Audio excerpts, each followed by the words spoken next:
Well, there are just 58 days until the start of the Atlantic hurricane season, and it is better to prepare as early as possible. We've learned that. Chief Certified Meteorologist Chris Martinez is live in New Orleans for the National Hurricane Conference, getting some new information to help keep you and your family safe this season. And he just spoke with National's state emergency managers about concerns and their message for the community. Chris?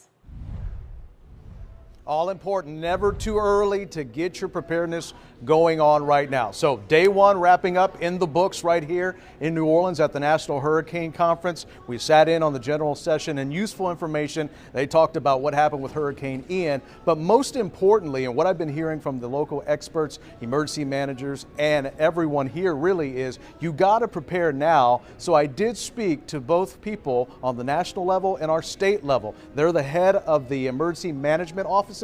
Here's the important message that they want you to hear. Over 145 people that perished as a part of Hurricane Ian across the state of Florida. I guarantee you the common thread amongst those individuals is they waited to the last minute. Or they said, I've been through a storm, I don't need to evacuate. That is not the right attitude. That is not the right mentality to have. I think the most important thing right now is that, South Florida experienced 2 hurricanes last year, and we know that a lot of people are still in the recovery process. And so it's really important that they take the extra steps to better understand what the potential risks are.